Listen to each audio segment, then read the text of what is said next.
मित्रों, उम्मीद करता हूं आप सब अच्छे होंगे। तो आज हम मुद्दे जो है वो यूपी, उत्तराखंड, पंजाब या फिर बोले तो मणिपुर और गोवा चुनाव से बिल्कुल अलग बात करेंगे। आज हम बात करने वाले हैं आपके बीच बिहार से जुड़े हुए। बिहार की राजनीति में बड़ी भूचाल आने वाली है। ऐसा माना जा रहा है कि नीतीश कुमार एक बार फिर पाला बदलेंगे। और ऐसा हम नहीं कह रहे हैं, कांग्रेस के नेता हों या फिर आरजेडी के नेता हों, वो भी बोल रहे हैं, क्योंकि तेजस्वी यादव ने पहले भी संकेत दिया था कि खरमास खत्म होने के बाद कुछ भी हो सकता है।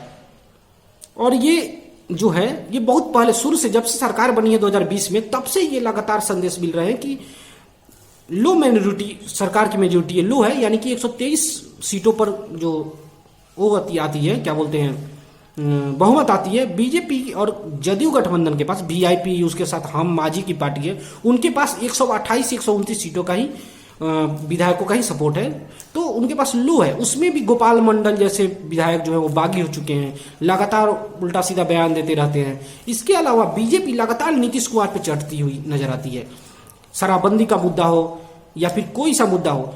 मैं ये बात क्यों बोल रहा हूं आपको कि कुछ भी हो सकता है, फिर से चेंज हो जाएंगे नीतीश कुमार। ऐसा इसलिए क्योंकि अभी कुछ दिन पहले नालंदा शराब कांड हुए थे। उस नालंदा शराब कांड को लेकर आरजेडी पार्टी ने इस मुद्दे को उठाया ही नहीं है। बिल्कुल विपक्ष में रहते हुए उनकी ये भूमिका बनती है कि इस बातों को जोर शोर से उठाए। बिहार में शराबबंदी हो चुकी है और शराबबंदी किस तरह लागू कराया जाए, विपक्ष इसको बेहतरीन तरीके से उठा सकती है और नीतीश कुमार से मांग कर सकती है कि आप चाहते क्या हैं, शराबबंदी का क्या क्राइटेरिया है, बताइए आप हमें। लेकिन नालंदा में जो शराब कांड हुए उसको लेकर न तेजस्वी यादव ने कुछ बोला, न आरजेडी इसको जोर शोर से उठा रही है। तो ये कुछ ऐसे पॉइंट है। इसके अलावा वीआईपी पार्टी जो है, वीआईपी जो सहनी जी की पार्टी है, जो अभी यूपी में दौरा कर रहे हैं, उनकी पार्टी जो है, उनकी पार्टी के 4 विधायक हैं। एक विधायक अभी कुछ दिन पहले मुसाफिर पासवान की डेथ हो गई, बोचहां जो मुजफ्फरपुर जिले की बोचहां विधानसभा सीट है, वहां से वो विधायक थे। और वो सीट जो है वो बीजेपी कह रही है, बीजेपी के जो सांसद है मुजफ्फरपुर के अजय निषाद, वो कह रहे हैं उस सीट से मैं लड़ूंगा इलेक्शन। यानी मेरी पार्टी यानी कि बीजेपी जो है वो इलेक्शन लड़ेगी और मैं अगर वीआईपी कैंडिडेट देती है तो मैं वहां उनकी बगावत करूंगा और उनके खिलाफ इलेक्शन लड़ूंगा। तो बीजेपी जो है वो पूरी तरीके से मुकेश सहनी के खिलाफ मोर्चा खोलकर रखी हुई है।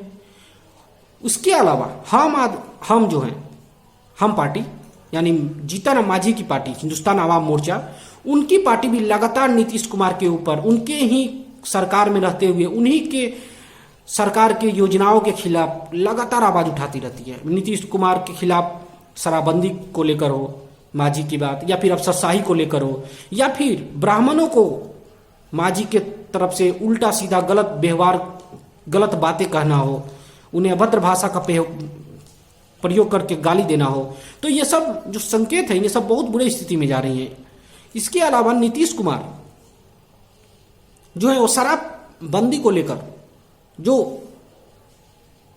रवैया उनका है, बहुत कड़क रवैया है। इसको लेकर बीजेपी और जदयू के नेता आपस में भिड़ जा रहे हैं। अभी संजय जायसवाल उपेंद्र कुशवाहा को बोलते हैं कि आप हर बात में क्यों पीएम मोदी को टैग करते रहते हैं ट्विटर पे, कि पीएम मोदी को ट्वीट करने से क्या आपके इस जो मसले हैं वो हल हो जाएंगे क्या?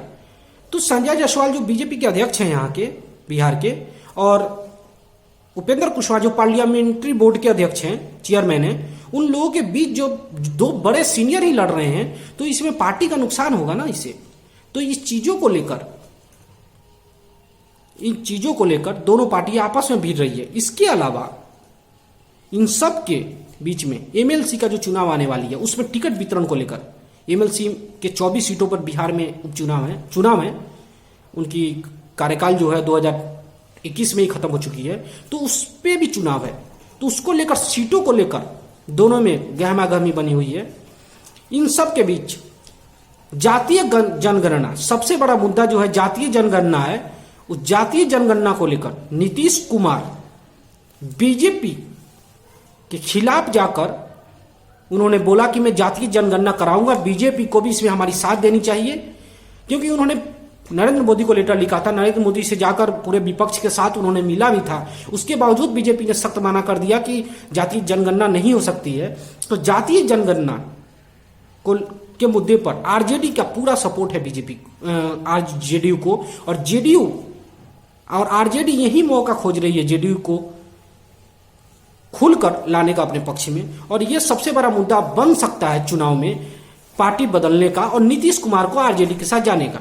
अगर ऐसा हुआ तो फिर बीजेपी के लिए किसी खतरे से कम नहीं है। वैसे नीतीश कुमार को कहा जाता है कि एक दरवाजा वो अपने हमेशा खुले रखते हैं कि कोई भी पार्टी आ सके और कोई भी पार्टी जा सके। तो अब इसको लेकर यह देखना है कि पार्टी इस बात को लेकर क्या विचार करती है।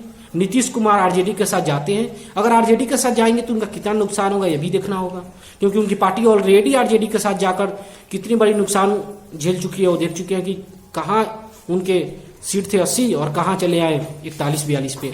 तो ये सब चीज़ों को देखना पड़ता है। तो ये कुछ खबरें हैं जो आपको बताना था बिहार को लेकर। बिहार में बड़ी सियासी उठापटक हो सकती है अगर कुछ सिनेरियो बनते हैं तो, क्योंकि हम जो हैं जीतन मांझी और नीतीश कुमार के साथ हमेशा जुड़े रहेंगे, जबकि वीआईपी के जो 4 विधायक हैं वो बीजेपी के विधायक हैं एक तरीके से माना जाए तो, क्योंकि उसमें से जो 4 विधायक हैं उसमें से 3 विधायक तो बीजेपी के ही हैं। एक मुसाफिर पासवान जो डेथ कर गए ऑलरेडी, वो आरजेडी के कैंडिडेट आरजेडी के में थे पहले, वो बीजेपी में आ गए इलेक्शन के पहले वीआईपी में। और वहां से जो बेबी कुमारी जो थी पहले निर्दलीय विधायक जीती थी, बीजेपी के अभी उपाध्यक्ष हैं बिहार की, उनको टिकट न देकर मुसाफिर पासवान को टिकट दिया गया था क्योंकि वो सीट वीआईपी के खाते में चली गई थी।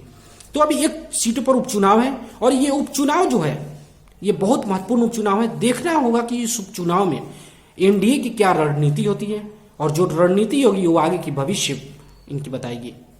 तो ये बिहार किससे जुड़े कुछ खबरें थी। नमस्कार, फिर से मिलेंगे आपको अगले वीडियो में। फिर से चुनाव के बारे में बात करेंगे, उत्तर प्रदेश, पंजाब, उत्तराखंड, गोवा, मणिपुर के 5 राज्यों के चुनाव के बारे में। तब तक के लिए आप अपना ख्याल रखें, अच्छे से रहें। जय हिंद, नमस्ते। अगले वीडियो में फिर मिलेंगे।